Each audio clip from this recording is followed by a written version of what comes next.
Assalamualaikum warahmatullahi wabarakatuh. Perkenalkan, nama saya Nabila Reski Prameswari dari Prodi Manajemen B-Sore dengan NIM 2892150046. Di sini saya akan mempresentasikan untuk ujian akhir semester Pendidikan Kewarganegaraan Universitas Pancasakti. Otonomi daerah, implementasi Poltranes masyarakat madani untuk mewujudkan tujuan pembangunan nasional. Otonomi daerah adalah kewenangan untuk mengatur sendiri kepentingan masyarakat atau kepentingan untuk membuat aturan guna mengurus daerahnya sendiri. Secara harfiah, otonomi daerah berasal dari kata otonomi dan daerah. Dalam bahasa Yunani, otonomi berasal dari kata autos dan namos. Prinsip otonomi daerah. Pertama, prinsip kesatuan. Kedua, prinsip real dan tanggung jawab.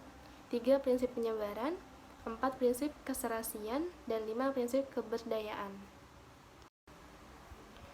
Prinsip kesatuan merupakan otonomi daerah yang harus menunjang aspirasi perjuangan rakyat untuk memperkokoh negara kesatuan dan mempertinggi tingkat kesejahteraan masyarakat lokal. Kedua, prinsip real dan tanggung jawab adalah otonomi daerah nyata dan bertanggung jawab untuk kepentingan seluruh masyarakat. Pemda berperan mengatur proses pemerintahan dan pembangunan daerah. Kemudian yang ketiga, prinsip penyebaran. Asas desentralisasi dan dekonsentrasi bermanfaat untuk masyarakat melakukan inovasi pembangunan daerah. Keempat, prinsip keserasian. Daerah otonom mengutamakan aspek keserasian dan tujuan di samping aspek demokrasi. Kelima, prinsip pemberdayaan. Tujuan otonomi daerah adalah bisa meningkatkan daya guna dan hasil guna penyelenggaraan pemerintah di daerah, utamanya dalam aspek pelayanan dan meningkatkan pembangunan masyarakat. Selain itu dapat meningkatkan pembinaan, kestabilan politik, dan kesatuan bangsa. Kemudian landasan hukum otonomi daerah di Indonesia. Pertama, Undang-Undang Dasar.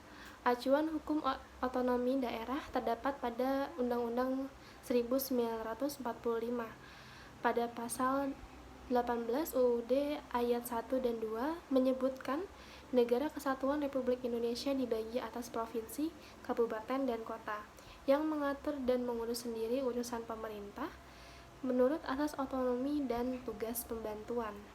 Kedua, ketetapan MPR RI.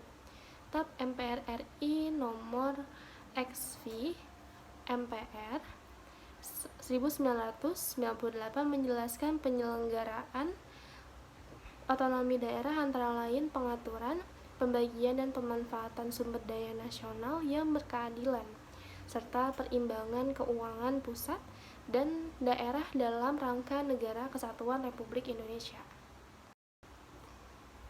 Yang ketiga, undang-undang. Ada 2 undang-undang yang mengatur, yaitu Undang-Undang Nomor 12 Tahun 2008 tentang perubahan kedua atas Undang-Undang Nomor 32 Tahun 2004 tentang pemerintahan daerah. Pada prinsipnya, penyelenggaraan pemerintah daerah mengutamakan pelaksanaan asas desentralisasi. Dimensi otonomi daerah. Pertama, unitaris. Dimensi ini diwujudkan dalam pandangan bahwa Indonesia tidak mempunyai kesatuan pemerintahan lain di dalamnya yang bersifat negara atau Einheitsstaat. Kedaulatan melekat pada rakyat, bangsa. NKRI tidak terbagi menjadi kesatuan-kesatuan pemerintahan. Kemudian yang kedua, nilai dasar desentralisasi teritorial.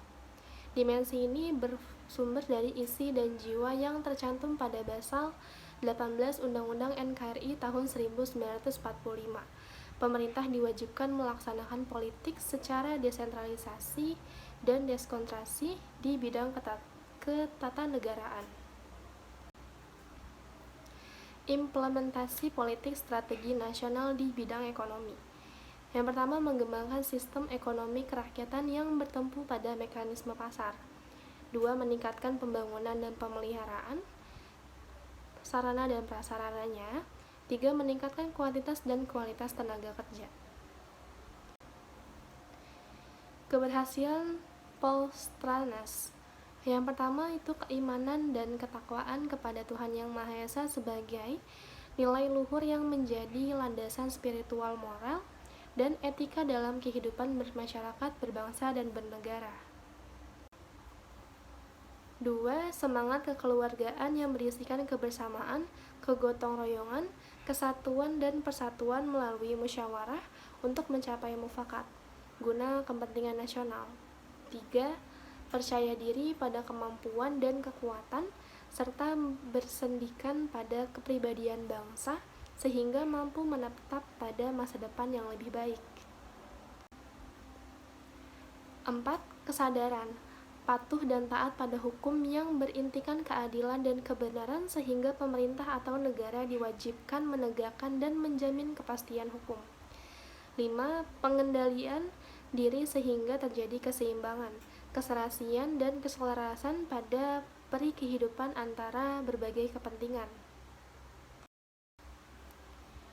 Yang keenam, mental, jiwa, tekad, dan semangat pengabdian, disiplin, dan etos kerja yang tinggi serta menggunakan kepentingan bangsa dan negara. Yang ketujuh, iptek. Dengan memperhatikan nilai-nilai agama dan nilai-nilai luhur budaya bangsa sehingga memiliki daya saing dan dapat berbicara di percatuan global. Kemudian apa itu masyarakat madani? Istilah masyarakat madani dalam bahasa Inggris dikenal dengan civil society. Civil society dikemukakan oleh Cicero dalam filsafat politiknya dengan istilah societies civils yang identik dengan negara. Dalam perkembangannya, istilah civil society dipahami sebagai organisasi-organisasi masyarakat yang terutama bercirikan kesukarelaan dan kemandirian yang tinggi terhadap berhadapan dengan negara yang ketertarikan dengan nilai-nilai atau norma hukum yang dipatuhi masyarakatnya. Kemudian, upaya mengatasi kendala yang dihadapi bangsa Indonesia dalam mewujudkan masyarakat madani ala Indonesia, antara lain, yang pertama dengan mengedepankan integrasi nasional. Strategi ini berpandangan bahwa sistem demokrasi tidak mungkin berlangsung dalam masyarakat yang belum memiliki kesadaran berbangsa dan bernegara yang kuat.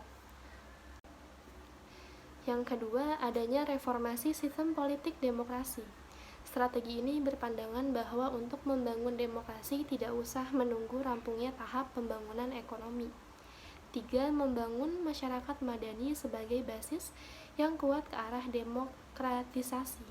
Strategi ini muncul akibat kekecewaan terhadap relasi dan strategi pertama dan kedua. Baik, sekian presentasi dari saya. Kurang lebihnya mohon maaf. Wabillahi taufiq wal hidayah. Wassalamualaikum warahmatullahi wabarakatuh.